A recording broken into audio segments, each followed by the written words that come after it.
Yes people, so in this video I'm going to be showing you a couple of quick ways in which you can get your drums sounding nice and punchy and really cutting through the mix. This is a relatively straightforward video, so it shouldn't take too long to implement in your own tunes. I just want to say a massive thank you to everyone that has subscribed and supported the channel so far. It does mean a lot seeing all the comments and the messages that I've been getting saying I've helped people out with their tunes. Honestly, it really does mean a lot. As I mentioned in my previous video, to celebrate hitting this milestone, I'm going to be giving away some drum samples, so you can see the link in the description. And as this channel continues to grow, I do plan to give away more samples and presets and things like that. So if you haven't subscribed already, please do, because in theory, everyone wins. Anyway, enough of me waffling on. As I mentioned, the download link to those drum samples are in the description, so let's get on with making some drums sound nice and punchy and cutting through the mix. So the first method of getting your drums to cut through the mix is by using a transient shaper. So what is a transient shaper? Well, a transient is the initial short spike at the beginning of like a sound, and a transient shaper manipulates that, either enhancing the impact and giving it more smack, or reducing it, so it sounds like it fades in almost. We're going to be using crack. Honestly, it's so hard to say that without laughing. We're going to be using crack, which is a free transient shaper by Surreal Machines. Okay, so I've got my copy of crack here, and I've also got one of the kicks from my giveaway sample pack. So if I was to just play this without crack on, pretty bog standard kick, bit of weight to it. But if we want to bring in some smack to it, bit of smack, bit of crack, you know. Anyway, if you want to bring in some smack to it, where it's noticeable around the sort of mid to high frequencies, all we do is we turn crack on and we bring up the attack. So if I bring it up slowly and gradually, you should really not start to notice that knock to it.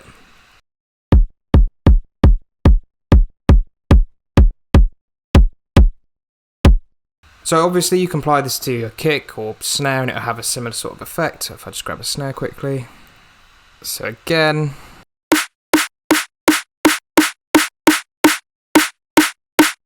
Also, on a side note, you can use the transient shaper to increase or decrease the length of the snare, so increasing it, decreasing it, pretty straightforward. Also, it's probably worth quickly mentioning, if you're using a transient shaper on something such as a kick, it's definitely worth considering bouncing down to audio instead of keeping the plugin on. And the reason I say this is if you have a series of kicks in a row, such as in a build-up, the transient shaper may not actually register these other kicks, and so you'll only get that smack on the very first one. Let me just give you a quick example, as it might be easier than trying to explain it. So without crack, if I have a series of kicks, as you can hear, they all sound the same, and if I turn crack on with the attack all the way up, I don't know if you noticed there, that first one was the only one to have that sort of smack. So that's definitely something to consider when using a transient shaper on your tunes. But yes, using a transient shaper, especially in conjunction with the next method, can definitely help make your drums punch through in the mix. The other method of getting your drums to cut through the mix is sidechaining.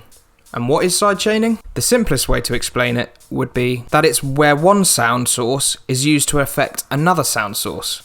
You might have heard of a technique called sidechain compression, and what I'm going to show you is similar to that, but because we're not actually using a compressor, I don't think you can call it sidechain compression. It's more like volume automation or something.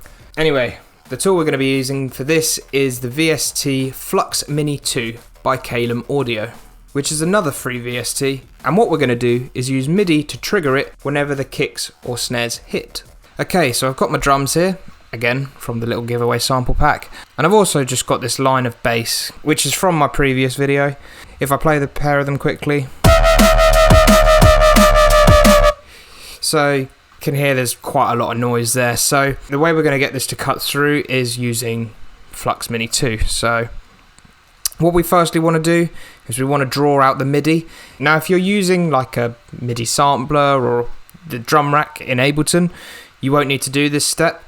But as you can see, I've got audio here, so I'm going to need to do it. Also, the process might vary depending on what DAW you're using, and I'm using Ableton, so this is how you do it on Ableton at least. So we want to create our MIDI, so if we do the bar, and then there's a kick at the beginning, there's a snare there, there's another kick there, and then there's another snare there. So if I just play this, you can see it lines up nicely. So copy that across, and then we want to put the MIDI instrument, external instrument on that channel. So if I go to instruments, external instrument. Now this is how you route the MIDI to the Mini Flux 2, which will then dip the volume whenever the MIDI we've just drawn is played. Now, as a side note, I will tend to have separate channels of MIDI for my kick and for my snare, but for the purposes of this video, I've got them all on one channel. So, onto the bass channel, we need to locate the VST Flux Mini 2. Here it is. And without any MIDI routing, if I just solo the bass, this is what it currently sounds like. So it's acting as like an LFO. I mean, this is a free alternative to LFO tool, which is why I've opted for this, because it's free. So on this Flux Mini 2, we want to change MIDI input to one shot. And on the external instrument, we want to change the MIDI to be bass, which is what I've named the channel that I've dragged Flux Mini 2 onto. Now, if I play it for you now, you'll notice every time the kick and snare play, or where that MIDI is drawn, this effect will activate. So if I just unsolo that, you can hear it all together. Now, what we want it to do is make this bass sound dip in volume when the kick and snare are played. So the way we want to do this is we want to change this envelope here to ramp up really sharply. Simplest way I can explain it. So if I bring this all the way to the right, and then if I create another little nodule, I think if I double click, yeah, double click. If I bring that all the way there, and we just want to bring it back maybe one, and then have it ramp up. Now, if I drag this all the way to the right, you'll hear this really fade in slowly, just to give you an idea of what's happening, but slower. And in fact, if I bring this down, you'll hear it even more. So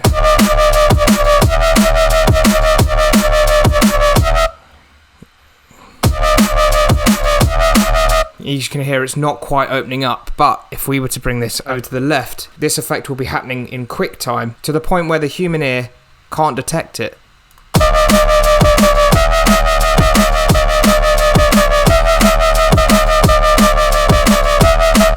If I give you a quick before and after, you should be able to notice the difference, and I'm going to whack the bass really high up, way louder than it needs to be, just so you can really hear the emphasis of this effect working. You can't hear the kick and snare really at all, but with the effect on, although they are still getting drowned out because the levels aren't quite right, there is a noticeable difference of them cutting through the mix. Now, you could use a compressor to get a similar sort of effect to this, and I did used to use a compressor in most of my tunes. In fact, I used to use the stock Ableton compressor and route the audio, but in my opinion, you do get a much better result if you use this method. And there you go, a couple of quick ways that you can get your drums sounding nice and punchy and cutting through the mix. A massive thank you for watching this video. As always, if there's any sorts of video tutorials that you'd like to see, please do let me know in the comments. And if you did enjoy the video, please do subscribe, as it lets me know that I'm doing a good job. And as I mentioned earlier, as the channel continues to grow, I'll give away more samples, presets, and that sort of thing.